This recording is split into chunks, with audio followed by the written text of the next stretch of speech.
Twin Impulse Duster, and my own creation video by Dangerously Incompetent for Crossout. Now this is a companion video to the one you've already seen. The previous one was in battle. Now we have a look at the details in the garage. The build is built around two Impulse. They're grenade launchers. Now the grenade launchers are an odd bunch because they need ammo, so you've got an ammo count. Where is it? There we go. Max ammo, 120 pieces. So they've got an ammo count, but they also suffer overheating.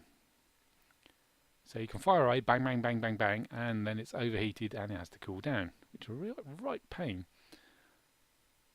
But all in all, they do a goodly amount of burst damage, a goodly amount of damage, because they're doing explosions, and recent updates have made explosions quite nasty. Cannon and in grenade launchers particularly.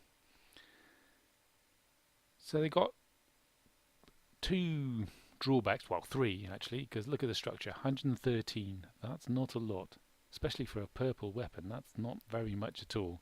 They get shot off quite frequently, in fact. And then there's Brucey bonus.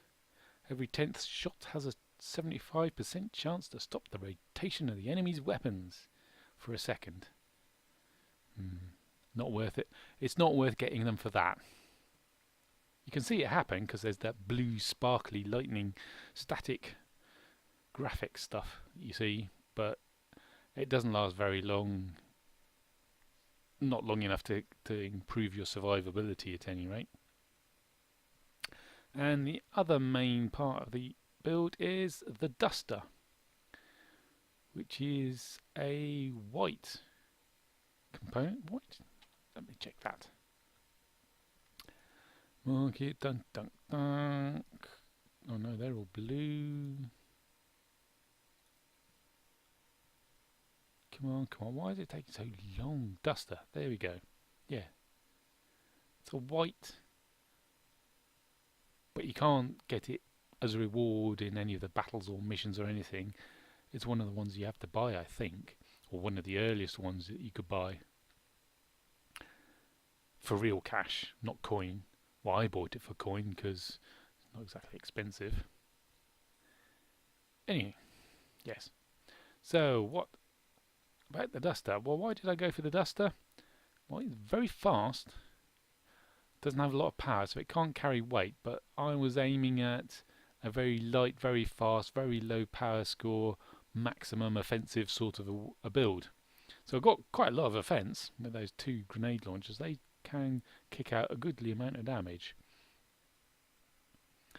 And then the duster means it's nice and fast, and it almost has enough power and energy, not power, sorry. Almost has enough energy to power them both. The grenade launcher has 5 points of energy drain. Duster has 9, so that means I have to add a light generator, which is bad. It's extra power score. It's not a lot of power score, but it goes boom. All the generators go boom. It doesn't do a lot, 150 damage in 2 meters, but I've got nowhere to. The best place I can hide it is at the back. And 150 damage on a duster within 2 meters, yeah, it's right next to it. 150, I've only got 210 structure. That's the real bad point about the duster. It's got very little structure. Doesn't take much at all to kill you. One hit from anything from a judge upwards in the cannon range, and you're one shot. Boom, gone. You know, go through. I put a buggy bumper on. It's 64 points. That's getting decent, but it's nice and light compared to all the other bumpers, plows, and all the rest of it. But they don't. It just needs to hit some cannon. It just needs to hit me on there, and boom, gone. Or hit me on the light generator, or hit me on the fuel tank. Yeah. So it makes it very fragile. Makes it nice and fast, but very, very fragile. 'Cause this thing can't carry weight and I didn't want to put lots of structure on it because of the power score cost. So it ends up very, very fragile indeed. I've tried to mitigate it somewhat with cage armor, decor.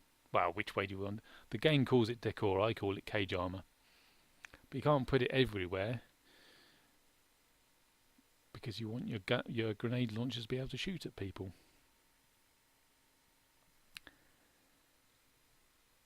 So nice and fast, good acceleration, steering, maneuverability is great. Controllability, not so much. I've only got the A and D keys here to control my steering. It's got there's the F. So you can see front steering wheels, rear load-bearing wheels, and it turns really tight, but it's incredibly twitchy. That's because the wheels are so close together. In fact, too twitchy for me for A and D controlling.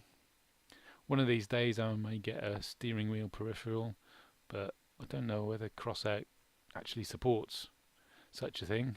Probably not. But if it did, then maybe I could get away with wheels that close, but really, no, they're a bad idea. Putting the wheels that close is a bad idea. But that's as far apart as I can get them with an 8x4 chassis frame, but they call them frame, but that's a chassis.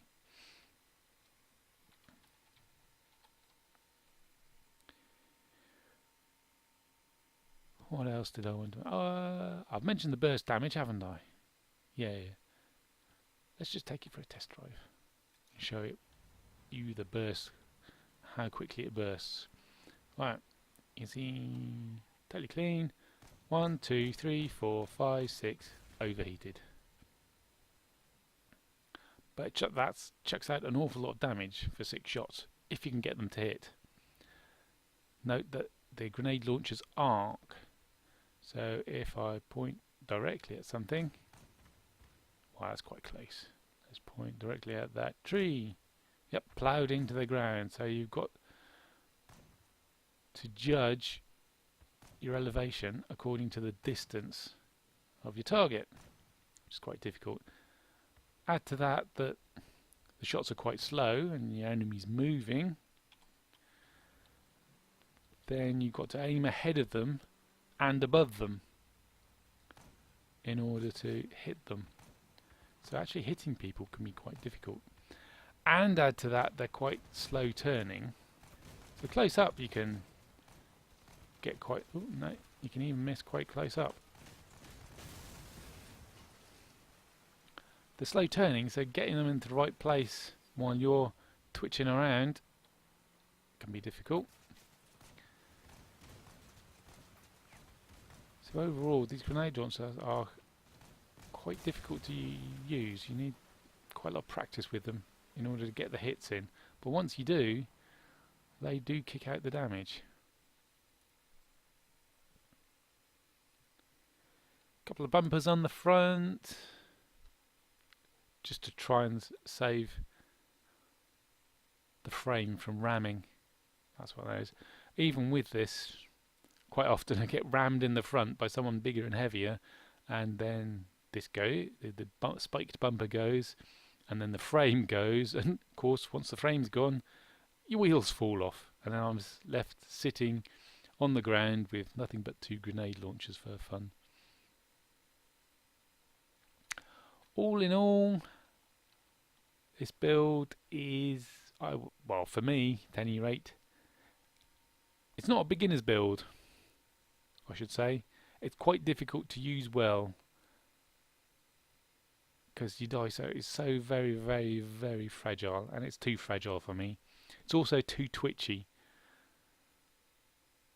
As soon as you're trying to avoid someone or get through a gap in buildings or anything like that, it's painful. And as often as not, you go, I'll turn a little bit, and you go, oh no, turn straight into the obstacle. I'm stuck and stationary, and now I'm an easy target, and they've shot me, and I'm dead. Because it's so very, very fragile. It's too fragile, I think. And not only is it fragile with low structure, it's got generator. The enemy hits that for just 101 struck damage, and boom, and it's almost guaranteed to take out your cabin when the generator explodes. So too fragile, too vulnerable, too twitchy. It's my verdict, but try it out for yourself, because I'm going to sling it in the exhibition under D_I space TID. Hope you've enjoyed this video. If you did, press the like button, or even better, press subscribe, and see more glorious Dangerously Incompetent videos.